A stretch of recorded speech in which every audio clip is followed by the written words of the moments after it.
शांताकारं भुजंगशयनं पद्मनाभं सुरेशं विश्वाधारं गगनसदृशं मेघवर्णं शुभांगं लक्ष्मीकान्तं कमलनयनं योगिभिध्यानगम्यं वन्दे विष्णुभवभयहरं सर्वलोकैकनाथं। मंगलम भगवान विष्णु मंगलम गरुड़ध्वज मंगलम पुंडरीकाक्ष मंगलाय तनोहरि। ओम नमो भगवते वासुदेवाय।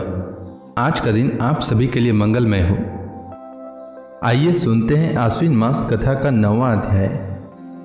दत्तात्रेय जी राजा यदु से कहते हैं, राजन, प्राचीन काल की बात है, विदेह नगरी मिथिला में एक वैश्या रहती थी। उसका नाम था पिंगला।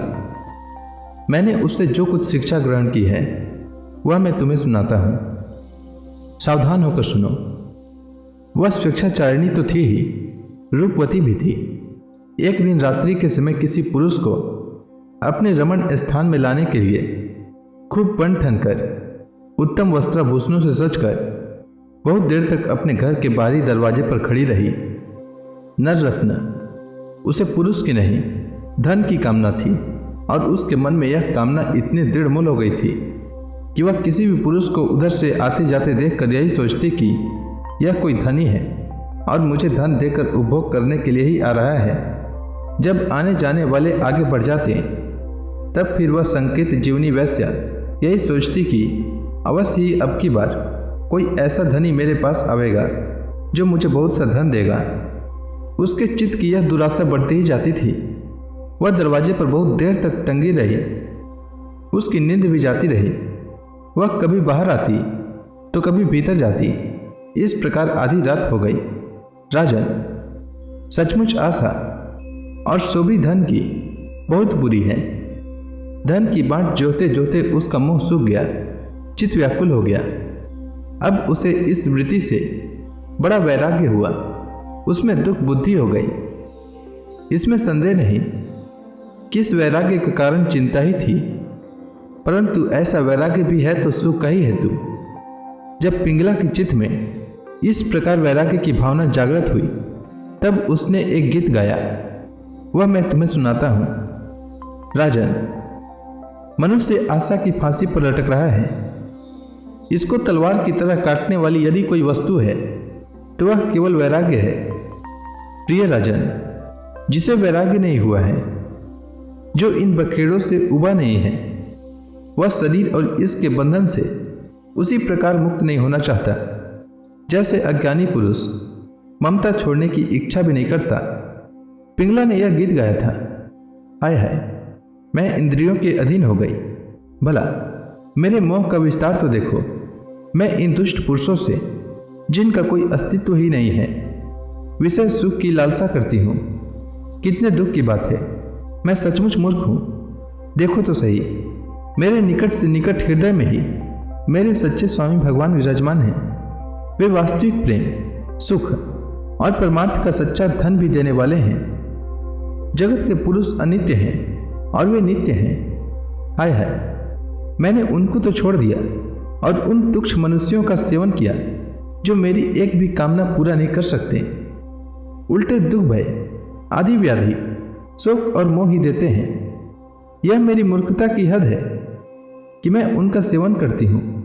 बड़े खेद की बात है, मैंने अत्यंत निंदनीय आजीविका वैश्यावृत्ति का आश्रय लिया और व्यर्थ में अपने शरीर और मन को क्लेश दिया, पीड़ा पहुंचाई। मेरा यह शरीर बिक गया है। लंपट, लोभी और निंदनीय मनुष्यों ने इसे खरीद लिया है, और मैं इतनी मूर्ख हूँ कि इसी शरीर से धन और रीति सुख चाहती हूँ। मुझे धिक्कार है।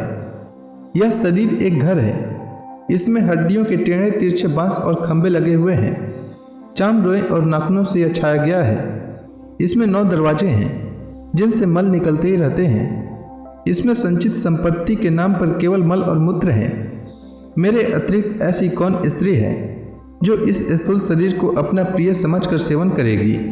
यह तो यह विदेहों की, जीवन मुक्तों की नगरी है, परंतु इसमें मैं ही सबसे मूर्ख और दुष्ट हूँ, क्योंकि अकेली मैं ही तो आत्मदानी, अविनाशी एवं परम प्रियतम परमात्मा को छोड़कर दूसरे पुरुष की अभिलाषा करती हूँ। मेरे हृदय में विराजमान प्रभु समस्त प्राणियों के हितैषी, सुहृद, प्रियतम, स्वामी और आत्मा हैं। अब मैं अपने आप को देकर इन्हें खरीद लूँगी और इनके साथ वैसे ही विहार करूँगी जैसे लक्ष्मी जी करती हैं। मेरे मूर्ख चित्त, तू बतला तो सही, जगत के विषय भोगों ने और उनको देने वाले पुरुषों ने तुझे कितना सुख दिया है। अरे वे तो स्वयं ही पैदा होते और मरते रहते हैं। मैं केवल अपनी ही बात नहीं कहती, केवल मनुष्यों की भी नहीं, क्या देवताओं ने भी भोगों के द्वारा अपनी पत्नियों को संतुष्ट किया है। वे बेचारे तो स्वयं काल के गाल में पड़े पड़े करा रहे हैं।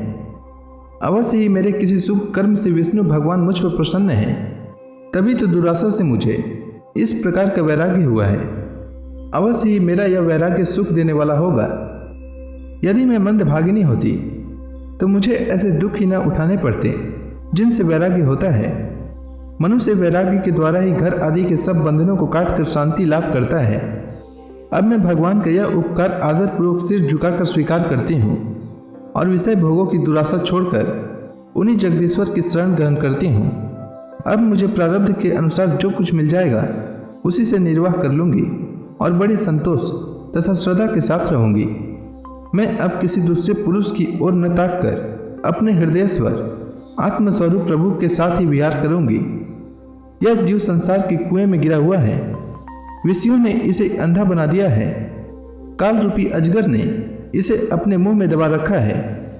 अब भगवान को छोड़कर इसकी रक्षा करने में दूसरा कौन समर्थ है। जिस समय जीव समस्त विषयों से विरक्त हो जाता है उस समय वह स्वयं ही अपनी रक्षा कर लेता है। इसीलिए बड़ी सावधानी के साथ यह देखते रहना चाहिए कि सारा जगत काल रूपी अजगर से ग्रस्त है। और दूत दत्तात्रेय जी कहते हैं, राजन, पिंगला वैश्या ने ऐसा निश्चय करके अपने प्रिय धनियों की दुराशा, उनसे मिलने की लालसा का परित्याग कर दिया और शांत भाव से जाकर वह अपनी सेज पर सो रही। सचमुच आशा ही सबसे बड़ा दुख है और निराशा ही सबसे बड़ा सुख है, क्योंकि पिंगला वैश्या ने जब पुरुष की आशा त्याग दी तभी वह सुख से सो सकी। तो इसी के साथ आज का यह अध्याय समाप्त हुआ। इसके आगे की कथा मैं कल के अध्याय में सुनाऊंगा। तब तक के लिए भगवान हरि का नाम लेते रहें। तो प्रेम से बोलिए भगवान विष्णु की जय, श्री कृष्ण भगवान की जय, समस्त देवी देवताओं की जय।